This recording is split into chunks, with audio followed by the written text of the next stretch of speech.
جا کے دکھاتے ہیں، پھر دو اور مسجدیں ہیں وہ بھی دکھاتے ہیں۔ جی ابھی ہم موجود ہیں مسجد علی بن ابی طالب رضی اللہ تعالی عنہ پہ، اندر راستہ مل گیا اندر آنے کا، یہ تو بند ہوئی ہے، کام چل رہے ہیں ہر جگہ پہ۔ تو یہ ابھی ہم مسجد حضرت علی بن ابی طالب رضی اللہ تعالی عنہ کے اندر آ گئے ہیں، ابھی اندر سے آپ کو دکھا دیتے ہیں۔ اس جگہ پہ حضرت علی کا کیمپ تھا۔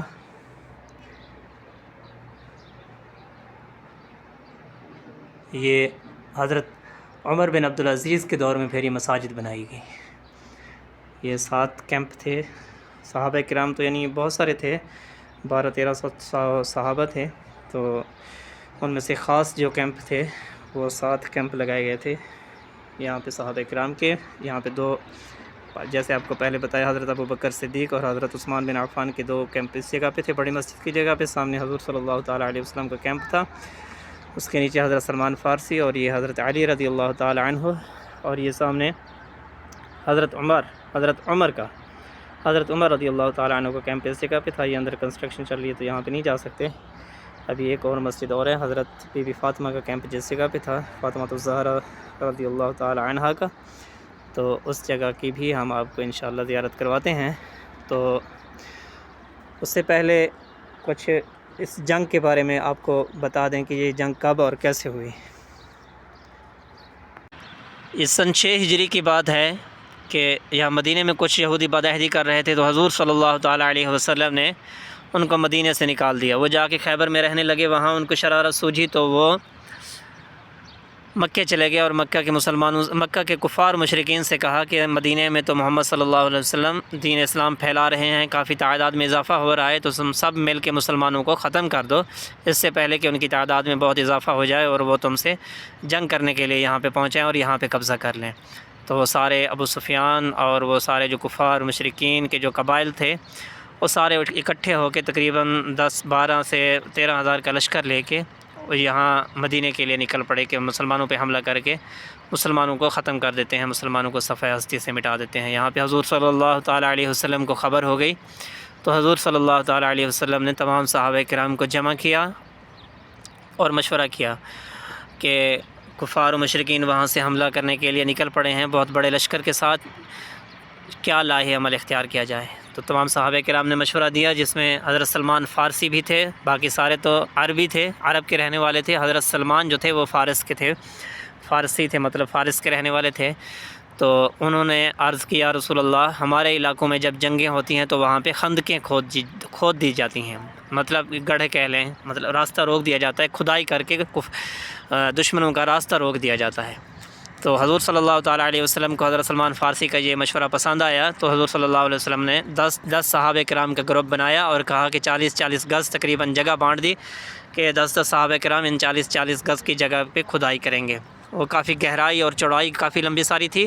ان کی تعداد کتابوں میں مل جاتی ہے، پوری تفصیل ابھی ہم آپ کو اس جگہ پہ بتائیں تو ویڈیو لمبی ہو جائے گی، تو ابھی ہم آپ کو صرف وہ جگہ نشاندہی کروا رہے ہیں۔ ابھی اس جگہ سے یہ سامنے جو مسجد فتح ہے، یہ سامنے پہاڑ شروع ہو رہا ہے، اس پہاڑ سے کھدائی شروع ہوئی اور تقریباً 4 کلومیٹر کا فاصلہ تھا، یہاں سے 4 کلومیٹر کے لیے خندق کھودی گئی، مطلب جہاں سے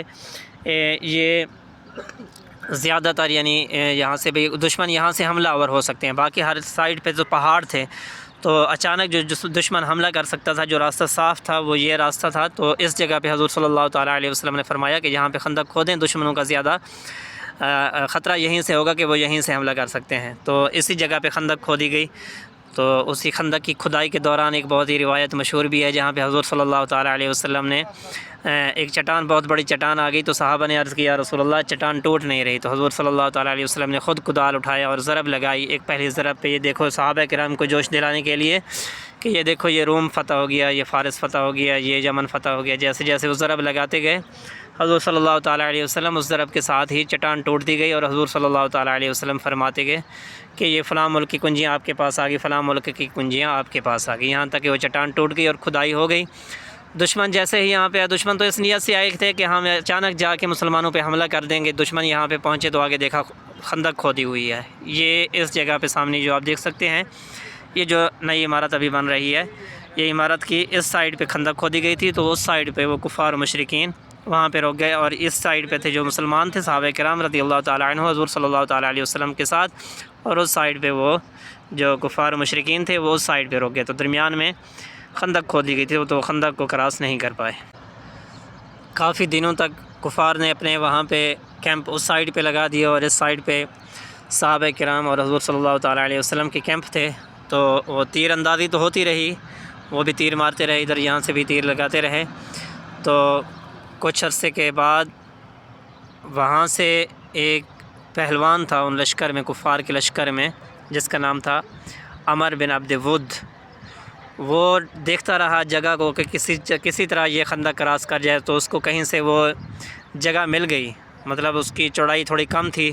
تو وہاں سے اپنا گھوڑا دوڑا کے اس نے وہ خندق کراس کر لی، اور آگے اس میدان میں جہاں سے ابھی یہ کنسٹرکشن ہو رہی ہے، سامنے یہ گاڑیاں کھڑی ہوئی ہیں، اس میدان میں آ گیا وہ، اس میدان میں آ گیا کہ ہے کوئی میرا مقابلہ کرنے والا؟ تو صحابہ کرام صاحب بیٹھے ہوئے تھے، حضور صلی اللہ تعالیٰ علیہ وسلم بھی بیٹھے ہوئے تھے، حضرت علی بن ابی طالب کھڑے ہوئے، تو حضور صلی اللہ تعالیٰ علیہ وسلم نے اشارہ کیا کہ بیٹھ جاؤ۔ دوسری مرتبہ اس نے آواز لگائی تو حضرت علی کرم اللہ وجہ الکریم پھر کھڑے ہو گئے۔ حضور صلی اللہ تعالیٰ علیہ وسلم نے فرمایا علی بیٹھ جاؤ، وہ ایک اکیلا 1000 کے ساتھ لڑنے والا ہے۔ تو اس وقت حضرت علی کی عمر مبارک تاریخ میں آتا ہے 23 سال تھی اس وقت حضرت علی کی عمر مبارک۔ تو دوسری مرتبہ بیٹھ کے پھر اس نے آواز لگائی کہ کون ہے وہ جو کہتے ہیں کہ ہم شہید ہو کے جنت میں جائیں گے؟ کوئی نہیں ہے مرد مجاہد؟ تو اس وقت حضرت علی کرم اللہ وجہ الکریم کھڑے ہو گئے اور عرض کیا رسول اللہ بس اب نہیں، وہ ایک اکیلا 1000 کے ساتھ لڑنے والا ہے، تو میں بھی اسد اللہ ہوں۔ تو پھر حضرت صلی اللہ تعالیٰ علیہ وسلم نے اپنے دست مبارک سے حضرت علی کرم اللہ وجہ الکریم کو ذوالفقار حیدری عطا کی۔ جیسے ہی حضرت علی میدان میں پہنچے تو اس نے کہا کہ نام کیا ہے تمہارا؟ تو حضرت علی کرم اللہ وجہ الکریم نے فرمایا میرا نام علی بن ابو طالب بن عبد المطلب ہے۔ تو وہ کہنے لگا کہ میں تمہارے ساتھ نہیں لڑتا، تمہارا باپ اور میرا باپ دوست تھے۔ حضرت علی کرم اللہ وجہ الکریم نے کہا کہ اب باپ کی دوستی کا بہانہ بنا کے لڑنے سے مت ڈرو۔ تو وہ ڈرنے کا نام سنتے ہی غصہ ہو گیا اور ایک دم سے حضرت علی کرم اللہ وجہ الکریم پہ حملہ کر دیا، اور ایسا زور سے حملہ کیا کہ جو حضرت علی کرم اللہ وجہ الکریم کی ڈھال تھی، جو اس وقت جنگ کے دوران دشمن کی تلوار سے بچنے کے لیے ایک لوہے کی بنی ہوتی تھی، اس کے آگے رکھتے تھے، تو وہ ڈھال بھی کٹ گئی، مطلب ٹوٹ گئی اس کے وار سے، اور حضرت علی کے جسم مبارک پہ چوٹ بھی لگی اس ٹائم۔ تو وہ اس نے وار کیا، صرف چوٹ لگی تو حضرت علی نے خود کو بچا لیا۔ تو پھر حضرت علی کرم اللہ وجہ الکریم سنبھلے اور کہا کہ اے عبد ود تو نے وار کر دیا، اب میری باری ہے۔ تو صحابہ کرام لکھتے ہیں کہ بس یہی حضرت علی کا کہنا تھا، تو ایک دم سے گرد و غبار، تو مطلب وہاں سے جہاں پہ وہ دونوں مد مقابل تھے، مقابلہ کر رہے تھے، تو کچھ دیر کے لیے وہاں پہ مٹی اٹھی، اور ایک دم سے جیسے ہی وہ مٹی ریت بیٹھی سامنے اس جگہ پہ، تو ہم نے دیکھا کہ حضرت علی کرم اللہ وجہ الکریم وہ عبد ود جو اکیلا 1000 کے ساتھ لڑنے والا تھا، تو وہ اس عبد ود کے 2 ٹکڑے کر کے حضرت علی کرم اللہ وجہ الکریم اس کے سینے پہ کھڑے ہوئے تھے، مطلب اس کو ختم کر کے اس کو مار دیا۔ اپنا عبد ود جو تھا پہلوان، جو 1000 کے ساتھ اکیلا کہتا تھا کہ میں لڑتا ہوں، اس کو حضرت علی کرم اللہ وجہ الکریم نے ایک ہی وار میں اس کو 2 ٹکڑے کر دیا اس کے جسم کے، اور اس کی چھاتی اس کے سینے پہ کھڑے ہو کے فتح کی خوشخبری سنائی کہ میں نے مار دیا۔ تو دوسری سائڈ پہ جو کفار بیٹھے ہوئے تھے، ابو سفیان موجود تھا اس سائڈ پہ، تو اللہ تبارک و تعالیٰ کی عنایت ہوئی، اللہ تبارک و تعالیٰ کی طرف سے، تو مسلمانوں کی فتح کے لیے اللہ تبارک، سردیوں کا موسم تھا تو بہت تیز ہوائیں چلیں، بہت تیز ہوائیں چلی، آندھیاں چلیں، اور یہاں پہ جو دشمنوں کے، جو کفار مشرکین کے جو ادھر خیمے لگے ہوئے تھے سائڈ پہ، وہ سارے اکھڑ کے دور چلے گئے، وہ سارے اڑ گئے۔ تو وہ تھی تو اللہ ہی کی مدد تھی، مطلب اللہ تبارک و تعالیٰ مسلمانوں کی مدد کر رہا تھا، تو دشمن اور کفار مشرکین کو بھگانے کے لیے، تو وہ سارے کفار جو مشرکین تھے ان کے جو سارے وہ خیمے وغیرہ تھے وہ سارے اڑ گئے، ان کے جانور وغیرہ، ان کے جو اونٹیاں گھوڑے وغیرہ تھے وہ سب بھی بھاگ گئے۔ تو جب ابو سفیان اسی سائڈ پہ تھا، جو ان کفار کا جو سب سے بڑا سردار تھا ابو سفیان، وہ سائڈ پہ تھا، وہ اتنا ڈرا کہ بغیر رسہ کھولے اونٹنی پہ بیٹھ گیا، تو اونٹنی اس کی جو تھی وہ اٹھنے کا نام ہی نہیں لے رہی تھی۔ تو اس کے جو ساتھی تھے انہوں نے کہا کہ یہ اونٹنی کی رسی تو کھولو، تو اس نے تلوار کی ضرب سے ہی رسی کو کاٹا اور بھگا دیا اونٹی کو۔ ابو سفیان جب بھاگا تو پیچھے سارا لشکر جو اس کا تھا، جو کفار مشرکین سارے یہاں پہ اکٹھے ہو کے تقریباً 1 مہینے تک بیٹھے رہے، وہ سارے بھی واپس بھاگ گئے۔ تو اس کے بعد پھر مسلمانوں کو فتح نصیب ہوئی اس جنگ میں، تو کچھ صحابہ کرام یہاں پہ جو سب سے مطلب جو کیمپ جو لگائے گئے تھے ان کے ہم نے آپ کو نشاندہی کی ہے کہ سامنے مسجد فتح، حضرت ابوبکر، حضرت عمر، حضرت عثمان بن عفان، حضرت علی، اور یہ سامنے اس سائڈ پہ حضرت بی بی فاطمہ الزہرا رضی اللہ تعالی عنہا کا کیمپ تھا، وہ بھی آپ کو دکھاتے ہیں۔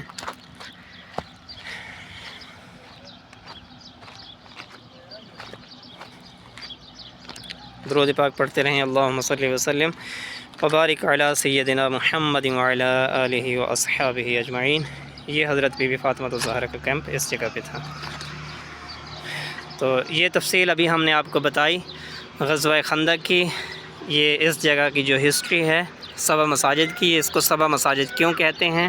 یہ 7 مسجدیں کب بنائیں، یہ غزوہ خندق کا پورا واقعہ، یہ جو ابھی ہم نے بیان کیا، یہ پورا واقعہ قرآن پاک میں موجود ہے، سورہ احزاب میں یہ واقعہ موجود ہے سارا، تو آپ وہاں پہ بھی تفصیل کے ساتھ پڑھ سکتے ہیں اس واقعے کو۔ اب میں نے تو ابھی شارٹ بتایا آپ کو، تو یہ پورے سورہ احزاب کی جو اسی واقعے پہ نازل ہوئی تھی، تو اس میں سارا ذکر اسی جنگ کا ہے، تو آپ اس کی بھی تلاوت کر سکتے ہیں، اس کو پڑھ سکتے ہیں اور معلومات حاصل کر سکتے ہیں انشاءاللہ۔ اگلی ویڈیو میں بھی اسی غزوہ خندق میں حضور پاک صلی اللہ تعالیٰ علیہ وسلم سے 2 معجزات سامنے آئے تھے، اسی جنگ کے دوران حضور صلی اللہ تعالیٰ علیہ وسلم سے 2 معجزات ظاہر ہوئے، وہ ان معجزات کا ذکر بھی انشاءاللہ اگلی ویڈیو میں کریں گے۔ تب تک کے لیے اجازت چاہتے ہیں اس دعا کے ساتھ، اللہ تبارک و تعالی ہم سب کے لیے آسانیاں پیدا کرے اور آسانیاں بانٹنے والا بنائے، آمین۔ السلام علیکم ورحمۃ اللہ وبرکاتہ۔